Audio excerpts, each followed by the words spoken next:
Don't be. बिस्मिल्लाहिर्रहमानिर्रहीम। अस्सलाम वालेकुम स्टूडेंट्स, हमारा आज का नेक्स्ट लेक्चर है और इसमें हमने आज जो डिस्कस करना था इलेक्ट्रॉनिक कॉन्फ़िगरेशन डिस्कस करनी थी। तो ये इस वजह से मैंने इसका अलग से एक लेक्चर बनाया ताकि आपको अच्छे से इस चीज़ की समझ आ जाए कि इलेक्ट्रॉनिक कॉन्फ़िगरेशन हमने कैसे करनी होती है। ठीक है, तो सबसे पहले हम यहाँ पे आप देख रहे हैं एग्जांपल नंबर 2.1 है कि right the electronic configuration of an element having 11 electron. एक हमारे पास एलिमेंट है जिसके अंदर इलेक्ट्रॉनिक जो उसकी कॉन्फ़िगरेशन है वो जिसके अंदर 11 इलेक्ट्रॉन्स हैं। तो हमने इसकी क्या करनी है, इलेक्ट्रॉनिक कॉन्फ़िगरेशन करनी है। तो हम इसके इलेक्ट्रॉनिक कॉन्फ़िगरेशन कैसे करेंगे ये देखें। सबसे पहले हमने ये चीज़ देखनी है कि टोटल हमारे पास जो इलेक्ट्रॉन्स हैं वो कितने हैं, यहाँ पे 11 है। ठीक हो गया। हमने क्या करना है, सबसे पहले जो टोटल नंबर ऑफ़ इलेक्ट्रॉन्स है, ठीक है, टी ई, यानी कि टी से टोटल, ई से इलेक्ट्रॉन। तो सबसे पहले हमने क्या लिखना है, मेन शेल्स लिखने हैं, के एल और एम लिखना है। ठीक हो गया। जैसा कि मैंने आप लोग को बताया था कि के शेल के अंदर एक ही सब शेल होता है जिसको हम एस कहते हैं, और एल के अंदर हमारे पास दो सब शेल होते हैं, एक को एस कहते हैं और एक होता है पी। और तीसरा जो हमारे पास सब शेल होता है मेन शेल के अंदर तीन सब शेल आते हैं, एक एस आता है, एक पी आता है और एक आता है बी। ठीक हो गया। अब हमने देखना है क्योंकि हमारे पास कितने इलेक्ट्रॉन हैं, 11 इलेक्ट्रॉन हैं। तो सबसे पहले क्योंकि ये देखिए इसका नंबर क्या है, 1 है, इसका नंबर 2 है, इसका नंबर क्या है, 3 है। तो इसको हम लिखेंगे 1s। ठीक हो गया ना, 1s लिखेंगे। तो अब मैंने आपको पहले भी बताया था कि एक जो हमारे पास एच सब शेल होता है इसके अंदर सिर्फ 2 इलेक्ट्रॉन आते हैं। तो हम क्या करेंगे, सिर्फ इसके अंदर 2 इलेक्ट्रॉन डालेंगे, 2 से ज़्यादा इलेक्ट्रॉन इसके अंदर हम अकोमोडेट नहीं कर सकते। जो सेकंड हमारे पास एल आता है, एल के अंदर क्योंकि ये सेकंड नंबर पे है तो हम इसको लिखेंगे 2s एंड 2p। ठीक है, जैसे कि मैंने आपको बताया कि एस जो सब शेल है इसके अंदर सिर्फ 2 इलेक्ट्रॉन आ सकते हैं। तो 2 इलेक्ट्रॉन हमने यहाँ पे डाल दिए, 2 यहाँ पे आएगा, 4 हो गए। और 2p हमारे पास क्या आएगा, 6 आएगा, क्योंकि p के अंदर 6 से कम इलेक्ट्रॉन आ सकते हैं लेकिन 6 से ज़्यादा इलेक्ट्रॉन नहीं आ सकते, यानी कि इसके अंदर सिर्फ और सिर्फ 6 इलेक्ट्रॉन आ सकते हैं। 6 से ज़्यादा आप इसके अंदर इलेक्ट्रॉन अकोमोडेट नहीं कर सकते। तो क्योंकि हमारे पास टोटल इलेक्ट्रॉन कितने हैं, 11 हैं, तो 2 यहाँ पे हैं, 2 ये हैं और 6 ये हैं। तो 2 इंटू 4 और 6 और 4 कितना हो गया, 10 हो गया। तो फिर यहाँ पे हम क्या लिखेंगे, 3s1। ठीक है। बाकी ये जो p और d है ये हमारे पास क्या हो जाएंगे, ये हमारे पास एम्प्टी ऑर्बिटल्स हैं। तो इनको हम यहाँ से रेज कर देते हैं। ठीक है, आई होप आप लोगों को इस चीज़ की समझ आ गई होगी। तो इसकी कॉन्फ़िगरेशन हमारे पास कैसे हुई, ठीक है, 1s2, ठीक हो गया, 2s2 एंड 3s1। तो ये था हमारे पास क्या, electronic configuration of an atom having 11 electron. So हम पीछे आते हैं, दूसरी हमारे पास कॉन्फ़िगरेशन है। हमारे पास क्लोरीन आयन है। ठीक हो गया। हमने क्या करना है, इसकी इलेक्ट्रॉनिक कॉन्फ़िगरेशन बतानी है। तो जो क्लोरीन क्या है यहाँ पे हमारे पास ये आयन की फॉर्म में है। हमने ये भी देखा था कि कोई भी एटम या एलिमेंट जब कोई इलेक्ट्रॉन गेन करता है या लॉस करता है तो उसके ऊपर पॉजिटिव या नेगेटिव चार्ज आ जाता है। यानी कि इन केस अगर वो इलेक्ट्रॉन गेन करता है तो उसके ऊपर नेगेटिव चार्ज आता है, और इलेक्ट्रॉन अगर वो लॉस करता है तो उसके ऊपर पॉजिटिव चार्ज आता है। अब यहाँ पे क्लोरीन जो है, क्लोरीन -1, यानी कि क्लोरीन नेगेटिव आयन है। इट्स मीन कि इसके अंदर एक क्या है, एक्स्ट्रा इलेक्ट्रॉन है। ठीक हो गया। अब इसकी हमने कॉन्फ़िगरेशन कैसे करनी है, वी नो दैट कि एक हमारे पास जो इलेक्ट्रॉन जो क्लोरीन है इसके अंदर कितने इलेक्ट्रॉन होते हैं, 17 इलेक्ट्रॉन होते हैं। ठीक है। जब इसके अंदर हमने क्या किया कि क्योंकि इसके अंदर एक और इलेक्ट्रॉन ऐड किया हुआ है, यानी कि देखिए क्लोरीन -1 इसका चार्ज है, तो इसके अंदर जब हम एक और इलेक्ट्रॉन जब इसके अंदर ऐड करेंगे तो टोटल हमारे पास इलेक्ट्रॉन कितने हो जाएंगे, 18 हो जाएंगे। तो अब इसकी हम इलेक्ट्रॉनिक कॉन्फ़िगरेशन कैसे लिखेंगे, एज इट इज़ हमने क्या करना है, इसी तरह के एल और एम बनाने हैं। ठीक है। टोटल हमारे पास यहाँ पे इलेक्ट्रॉन, क्लोरीन के केस में हमारे पास इलेक्ट्रॉन कितने हो जाएंगे, 18 हो जाएंगे। ठीक हो गया। यानी कि 17 तो उसके अपने ओरिजिनल इलेक्ट्रॉन थे ना, एक उसने क्या किया, बाहर से इलेक्ट्रॉन लिया है। टोटल इसके इलेक्ट्रॉन कितने हो गए, 18 इलेक्ट्रॉन। अब इस केस में हमने कैसे इलेक्ट्रॉनिक कॉन्फ़िगरेशन करनी है,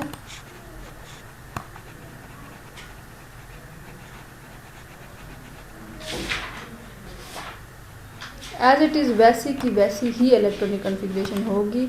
सिर्फ हमने क्या करना है, यहाँ पे P3P and 3D as it is ये डाला हमने, ठीक हो गया। 1s2, 2 इलेक्ट्रॉन इसमें आ गए, 2 इसमें चले गए, 6 इसमें इलेक्ट्रॉन चले, कितने हो गए इलेक्ट्रॉन टोटल, 10 इलेक्ट्रॉन्स पूरे हो गए। अब हमने 18 इलेक्ट्रॉन करने हैं। तो अब क्योंकि हमारे पास 2 से ज़्यादा इलेक्ट्रॉन हैं तो हम क्या करेंगे, 3s2 कर लेंगे। तो हमारे पास कितने इलेक्ट्रॉन हो गए, 2 and 2 6 6 एंड 2 and 2 4 एंड 6 हो गए, 10 and 2 12 हो गया। 18 यहाँ पे इलेक्ट्रॉन है तो 6 हमने क्या किया, इसमें डाल दिए इलेक्ट्रॉन। तो कितने हो गए हमारे पास, 6 7 8 और 18 हमारे पास कितने इलेक्ट्रॉन पूरे हो गए हैं, ठीक हो गया। अब यहाँ पे जो हमारे पास 3D है ना, ये एम्प्टी रह जाएगा, तो इसको हम यहाँ पे वो कर लेंगे, क्या तेज़ कर लेंगे। अब देखो कि क्लोरीन को अगर हम सिर्फ क्लोरीन की कॉन्फ़िगरेशन अगर करें ना, सिंपल क्लोरीन की, तो हमारे पास ये जो इलेक्ट्रॉन 7 होते, ठीक हो गया, इलेक्ट्रॉन 7 होते तो उस केस में 17 होते, तो उस केस में हमारे पास इसका जो वैलेंस शेल है ना, इसके ऊपर यहाँ पे हमारे पास 5 इलेक्ट्रॉन आ जाते। तो यानी कि यहाँ पे जो क्लोरीन का वैलेंस शेल है ना, ये M शेल है, ठीक हो गया, ये सबसे बाहर वाला इसका शेल है। तो देखो इसमें 7 इलेक्ट्रॉन है, तो इसलिए क्लोरीन ने क्या किया कि अपना ऑक्टेट पूरा करने के लिए, कि हर हमने ये देखा था कि हर एक जो एटम है अपने वैलेंस शेल के अंदर 8 इलेक्ट्रॉन पूरे करने की कोशिश करता है, ठीक हो गया। और 8 इलेक्ट्रॉन को पूरा करने के लिए या तो वो अपना इलेक्ट्रॉन किसी को दे देगा या किसी और से इलेक्ट्रॉन क्या करेगा, लेगा। अब क्लोरीन के केस में क्योंकि इसके पास देखो यहाँ पे टोटल कितने इलेक्ट्रॉन थे, 7 थे, तो इसने क्या किया कि यहाँ से एक और इलेक्ट्रॉन लिया, ठीक हो गया। एक मिनट, हाँ, उसने क्या किया, यहाँ पे एक और इलेक्ट्रॉन ले लिया, ठीक है, लेके तो इसको टोटल 18 कर लिए। यानी कि ये जो क्लोरीन था, यहाँ से इसने क्या किया, एक इलेक्ट्रॉन अपने अंदर ऐड किया, जिसकी वजह से क्लोरीन आयन बन गया, ठीक है ना। एक इलेक्ट्रॉन लिया तो एक माइनस चार्ज इसके ऊपर बढ़ गया, और इसका फ़ायदा क्लोरीन को ये हुआ कि क्लोरीन के यहाँ पे जहाँ पे जो P के ऊपर 5 इलेक्ट्रॉन आ रहे हैं, तो यहाँ पे कितने इलेक्ट्रॉन हो गए, 6 इलेक्ट्रॉन हो गए। और जिसकी वजह से क्या हुआ, क्लोरीन का जो ऑक्टेट था वो क्या हो गया, पूरा हो गया। यानी कि उसके वैलेंस शेल के अंदर 8 इलेक्ट्रॉन पूरे हो गए और वो स्टेबलाइज हो गया। तो इस वजह से क्लोरीन ने क्या किया, इलेक्ट्रॉन को अकोमोडेट किया है, ठीक हो गया। इलेक्ट्रॉनिक कॉन्फ़िगरेशन ऑफ 18 एलिमेंट, जो फर्स्ट 18 एलिमेंट हैं हमारे पास, उनकी इलेक्ट्रॉनिक कॉन्फ़िगरेशन में बताई है। जैसे कि इन केस ऑफ अगर हम हाइड्रोजन देखें तो उसके अंदर कितने इलेक्ट्रॉन्स होते हैं, उसके अंदर एक इलेक्ट्रॉन होता है, तो उसकी कॉन्फ़िगरेशन 1s1 है। हीलियम के अंदर 2 इलेक्ट्रॉन होते हैं, तो इसकी कॉन्फ़िगरेशन क्या होगी, 1s2 होगी। लिथियम के अंदर 3 इलेक्ट्रॉन होते हैं, तो इसकी कॉन्फ़िगरेशन क्या होगी, 1s2 2s1। इसी तरह से ये सारे इलेक्ट्रॉन जो हैं, इसी तरीके से उन्होंने अपने इलेक्ट्रॉन्स को अपने अंदर अकोमोडेट किया हुआ है। और इन इलेक्ट्रॉन्स की जो अरेंजमेंट है, और उसको हम क्या कहेंगे, इलेक्ट्रॉनिक कॉन्फ़िगरेशन कहेंगे। अच्छा, नेक्स्ट चीज़ हमारे पास आ रही है आइसोटोप्स, ठीक हो गया। आइसोटोप्स क्या होते हैं, बेसिकली आइसोटोप भी एक एलिमेंट्स होते हैं, लेकिन बाज़ औक़ात कुछ एलिमेंट्स ऐसे होते हैं कि उनके अंदर जो नंबर ऑफ़ इलेक्ट्रॉन भी सेम होते हैं, उनकी नंबर ऑफ़ प्रोटॉन भी सेम होते हैं, लेकिन उनके जो नंबर ऑफ़ न्यूट्रॉन्स होते हैं वो डिफरेंट होते हैं। और नंबर ऑफ़ न्यूट्रॉन्स की डिफरेंट होने की वजह से क्या होता है, उनका जो एटॉमिक यानी कि मैस नंबर जो होता है, एटॉमिक मैस नंबर क्या हो जाता है, उनका डिफरेंट हो जाता है। तो इस तरह से ऐसे जो एलिमेंट्स होते तो सेम एलिमेंट्स हैं सारे, लेकिन क्या होता है कि बाज़ औक़ात उसके अंदर यानी कि एलिमेंट्स की जो डेरिवेटिव्स होती हैं, ठीक हो गया ना। तो हम कैसे कह सकते हैं कि आइसोटोप्स क्या कहते हैं कि एक एटम की वो डेरिवेटिव्स या एक एटम के वो एलिमेंट जिनका एटॉमिक नंबर सेम हो, ठीक हो गया, और लेकिन उनका जो मैस नंबर हो डिफरेंट हो। तो मैस नंबर का मैंने आपको पहले भी बताया था कि मैस नंबर क्या होता है, किसी भी एलिमेंट के अंदर प्रोटॉन और न्यूट्रॉन की कंबाइन जो कंसंट्रेशन होती है, कंबाइन जो की क्वांटिटी होती है, उसको हम क्या कहते हैं, मैस नंबर कहते हैं। तो जो उनका मैस नंबर, क्योंकि न्यूट्रॉन उनके अंदर डिफरेंट होगा, तो जिसकी वजह से उनका मैस नंबर क्या होगा, डिफरेंट होगा। और ऐसे एटम्स के ऐसे एलिमेंट्स को हम क्या कहते हैं, आइसोटोप्स कहते हैं। हम इसके एग्जांपल लेते हैं, जैसे कि हमारे पास आइसोटोप ऑफ हाइड्रोजन है। हाइड्रोजन के 3 आइसोटोप्स होते हैं, ठीक है। एक को हम प्रोटियम कहते हैं, एक को ड्यूट्रियम कहते हैं और एक को ट्रिटियम कहते हैं। तो प्रोटियम्स के अंदर एक प्रोटॉन होता है और कोई भी न्यूट्रॉन नहीं होता, और इसके अलावा ड्यूट्रियम्स के अंदर एक प्रोटॉन होता है, एक न्यूट्रॉन होता है, और ट्राइटियम्स के अंदर हम देखें तो एक प्रोटॉन और 2 न्यूट्रॉन होते हैं। तो देखिए कि इन सब के अंदर जो न्यूट्रॉन की कंसंट्रेशन है वो डिफरेंट है, ठीक हो गया। बाकी एटम सेम होता है। इसी तरह से हम देखें कार्बन के केस में, तो कार्बन के भी 3 आइसोटोप्स होते हैं, ठीक है। एक कार्बन 12 है, एक कार्बन 13 है, एक कार्बन 14 है।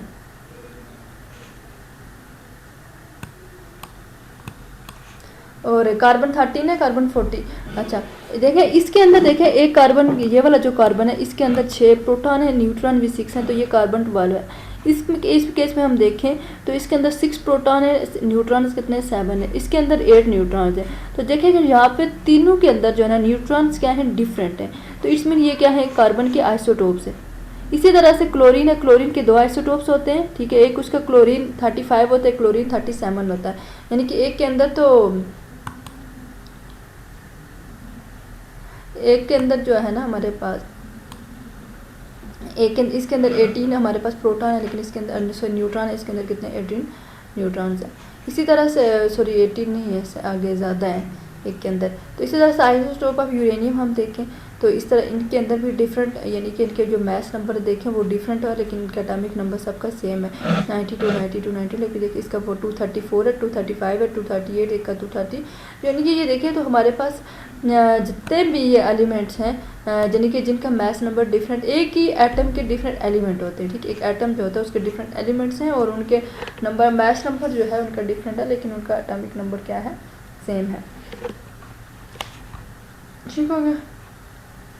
अब देखते हैं कि हमने आइसोटोप्स जो है ना बेसिकली ये क्या है, इनकी एप्लीकेशंस क्या है, इनको हम डिफरेंट फील्ड्स में इस्तेमाल किया गया है, डिफरेंट किस्म की डिजीज़ के उसके लिए, रिक्वायरमेंट के लिए, ट्रीटमेंट के लिए हम इसको यूज़ करते हैं। जैसे कि अगर हम एक एग्जांपल दें, सबसे पहले रेडियोथेरापी यानी ट्रीटमेंट ऑफ कैंसर, और कैंसर जैसे स्किन कैंसर हो गया या दूसरे जितने भी कैंसर्स हैं उसके इलाज के लिए हम क्या करेंगे, P35 और SR90 जो है ये यूज़ किया जाता है। और उसके अलावा कोबाल्ट 60 भी जो है ना बॉडी के अंदर कोई अगर ऐसा कोई इशू है तो वो क्या करते हैं कि ये इसकी जो रेज होती है उसके थ्रू उसको डैमेज किया जाता है। फिर tracer of diagnosis and medicine की डायग्नोसिस और उसकी ट्रेसिस के लिए भी ये यूज़ किया जाता है। जैसे आयोडीन 131 है, और जो हमारे पास गिल्लड़ की बीमारी होती है जिसको गॉइटर कहते हैं, तो उसके इलाज के लिए इस्तेमाल होता है। उसके अलावा आर्कियोलॉजिकल एंड जियोलॉजिकल यूजेस के लिए इस्तेमाल होता है, जैसे फॉसिल फ्यूल्स हो गया, ये सारी जितने भी फोर्सेस होते हैं, ठीक है। तो उनकी जो डेट्स होती हैं, यानी कि कितना अरसा कोई भी चीज़ रह रही है उसके लिए हम यूज़ करते हैं। उसके अलावा केमिकल रिएक्शंस वगैरह में भी यूज़ होते हैं, जैसे कार्बन 14 जो है, कार्बन डाइऑक्साइड का जो रिएक्शंस होता है फोटोसिंथेसिस के प्रोसेस में, वहाँ यूज़ होता है। एप्लीकेशन इन पावर जनरेशन, इसके अलावा पावर जनरेशन के अंदर भी इसके रिएक्शन होता है। जैसे यूरेनियम है, इसके ऊपर अगर हम न्यूट्रॉन्स की बम्बारमेंट करें तो it will break up into beryllium krypton, barium krypton and neutron plus energy release होती है, और ये जो एनर्जी होती है हम भी किस लिए यूज़ करते हैं, एज अ इलेक्ट्रिसिटी और बाकी अदर पर्पज़ के लिए हम इसको यूज़ करते हैं, ठीक है। उसके बाद testing relevance theory bring about change in the term the science is the process of producing knowledge. जो साइंस है बेसिकली वो क्या है, एक प्रोसेस है नॉलेज प्रोड्यूस करने के लिए। The process depend upon making careful observation of phenomenon and inventing theories for making sense out of those observations. Change in knowledge is inevitable because new observation may challenge prevailing theories, and no matter how well one theory explain a set of observation, it is possible that another theory may मतलब यानी कि basically ये जो पूरा सारा paragraph है इसका मतलब ये है कि जो साइंस है वो एक, इसका बेसिक मकसद ये होता है कि आप एक्सपेरिमेंटेशंस के लिए, ऑब्जर्वेशंस के लिए आप नॉलेज गेन करो। तो इसके लिए वो क्या करते हैं हम कि साइंस जो है इसके अंदर कोई भी एक जो एक्सपेरिमेंट हो जाए वो क्या होता है, उसके ऊपर ये क्वेश्चन होता है कि आई मे भी ये ठीक हो या ना हो, इसके ऊपर मज़ीद लोग रिसर्च करते रहते हैं और उसको गलत या सही साबित करने की कोशिश करते रहते हैं। तो इट्स मीन कि साइंस का एक नॉलेज प्रोसेसिंग वे है, और इसके अंदर आप डिफरेंट किस्म के एक्सपेरिमेंट्स के लिए अपना नॉलेज गेन करते रहते हैं। तो इसके की वर्ड्स अगर हम देखें तो बेसिकली कैथोड रेज जो है 19 सेंचुरीज में लास्ट डेकेड्स में हुई थी 19th सेंचुरी के। और the properties of cathode were determined any led to discovery of electron, और इन्हीं की वजह से क्या होगा हमने इलेक्ट्रॉन्स को डिस्कवर किया। उसके बाद केनार रेज थी वो किसने डिस्कवर की थी 1886 में गोल्डस्टेन ने डिस्कवर की थी, और 1932 में न्यूट्रॉन चैडविक ने डिस्कवर किए थे। फिर 1911 में रदरफोर्ड ने क्या किया था, एक इलेक्ट्रॉन का मॉडल पेश किया था। इसने इलेक्ट्रॉन प्रोटॉन, और उसने कहा था कि न्यूक्लियस सेंटर में इलेक्ट्रॉन उसके अदर क्या अराउंड क्या करते हैं रिवॉल्व करते हैं। फिर 1913 में बोहर ने एटॉमिक मॉडल पेश किया, और उसने कहा कि जो इलेक्ट्रॉन्स होते हैं वो रिवॉल्व करते हैं एक स्पेसिफिक एनर्जी लेवल के ऊपर जिसको हम ऑर्बिट्स कहते हैं। और ऑर्बिट्स की एनर्जी क्या होती है फिक्स होती है, और जब भी कोई इलेक्ट्रॉन एक ऑर्बिट से दूसरे ऑर्बिट में जंप करता है तो हमारे पास क्या होती है एनर्जी अब्सॉर्ब होती है या फिर रिलीज होती है। और नेक्स्ट चीज़ जो हमारे पास क्या है कॉन्सेप्ट ऑफ शेल और सब शेल उसने एक्सप्लेन किया था। उसके अलावा उसने कहा कि शेल जो होता है कंसिस्ट होता है किसके ऊपर, सब शेल्स के ऊपर। उसके अलावा फिर आगे हमारे पास आइसोटोप्स हमने डिफाइन किया था कि आइसोटोप्स क्या होते हैं। आइसोटोप्स वो होते हैं जिनके अंदर जिसमें किसी भी एटम के वो एलिमेंट्स होते हैं जिनके अंदर क्या होता है प्रोटॉन सेम होते हैं, लेकिन उनके अंदर जो न्यूट्रॉन्स की जो कंसंट्रेशन होती है वो डिफरेंट होती है। ऐसे ऑर्बिट्स के जो ऐसे एटम्स के जो एलिमेंट होते हैं उनको हम क्या कहते हैं आइसोटोप्स कहते हैं। और आइसोटोप्स का हमने आगे डिस्कस किया था कि isotope are define as atom hydrogen carbon aluminium के कितने होते हैं 3 आइसोटोप्स हैं, और जबकि क्लोरीन के कितने आइसोटोप्स हैं 2 हैं। ठीक हो गया। नेक्स्ट क्या है, अच्छा नेक्स्ट इसकी आ जाती है एक्सरसाइज है। और सबसे पहले हमने कहा विच one of following result in discovery of proton, किसने डिस्कवर किए थे कैथोड रेज की वजह से प्रोटॉन डिस्कवर हुए थे। ठीक है। और इनके अंदर सबसे ज़्यादा पेनिट्रेटिंग एलिमेंट कौन सा है, प्रोटॉन है, इलेक्ट्रॉन है, न्यूट्रॉन है। ठीक है। Concept of orbit was use by, orbit किसने यूज़ किया था, ऑर्बिट वाज बोहर ने क्या किया था ऑर्बिट्स को डिफाइन किया था। ठीक है। Which one of following shell consist of 3 sub shell, इनमें से किसके अंदर 3 सब शेल होते हैं, के एल और एम के अंदर 3 सब शेल होते हैं। मैंने आपको बताया था ना कि 3 तरह के हमारे पास के एल और एम होते हैं। तो के अंदर 2 सब शेल होते हैं। ठीक है। और एल के अंदर कितने होते हैं, सॉरी के अंदर 1 सब शेल होता है, एल के अंदर 2 सब शेल होते हैं, और एम के अंदर कितने होते हैं 3 सब शेल होते हैं। Which isotope use to diagnosis of the tumour in the body, तो यहाँ पे कौन सा जो ट्यूमर ऑफ बॉडी में यूज़ होता है, इसमें SR स्कोटियम 90 और फास्फोरस जो 30 ये भी यूज़ होते हैं, लेकिन ये क्या होते हैं आउटसाइड द बॉडी, यानी कि स्किन के ऊपर अगर कोई ट्यूमर होगा ना ये उसके डिजीज़ के उसके लिए यूज़ है। जो इन दी बॉडी जो होगा ना ट्यूमर वो हम कोबाल्ट 60 यूज़ करेंगे। व्हेन यूरेनियम 235 ब्रेकअप होता है तो हमारे पास क्या प्रोड्यूस होते हैं, न्यूट्रॉन्स प्रोड्यूस होते हैं। द पी सब शेल के अंदर कितने इलेक्ट्रॉन होते हैं, P sub shell has 1 orbit 2 orbit and 3 orbit, 3 orbits होते हैं। 3 सब शेल के अंदर 3 ऑर्बिटल्स होते हैं। ठीक हो गया। ड्यूट्रियम वाज यूज टू मेज, ड्यूट्रियम हम किसके लिए यूज़ करते हैं, ड्यूट्रियम क्या होता है कि ये हैवी जो लाइट वाटर में यूज़ होता है, हैवी वाटर में ये होता है। ठीक है। Isotope carbon 12 is the penetrating evidence of, जो आइसोटोप कार्बन 12 है ये ज़्यादातर पाया जाता है 99.7% जो है ना कार्बन आइसोटोप कार्बन 12 पाया जाता है। विच डिस्कवर द प्रोटॉन, किसने डिस्कवर किए थे, गोल्डस्टेन ने या जे थॉमसन ने, नील बोहर ने, किसने किए थे, जे थॉमसन ने क्या किया था प्रोटॉन्स को डिस्कवर किया था। और नेक्स्ट जो हमारे पास शॉर्ट आंसर क्वेश्चन है ये मैं सॉल्व करके इनके ऊपर एक अलग से लेक्चर बनाऊंगी, और फिर ये मैं इंशाल्लाह आप लोगों को जो है ना इसी नेक्स्ट लेक्चर में आपको दिखाऊंगी कि इसको समझाऊंगी भी इन सब को। और थैंक यू वेरी मच। अल्लाह हाफिज़।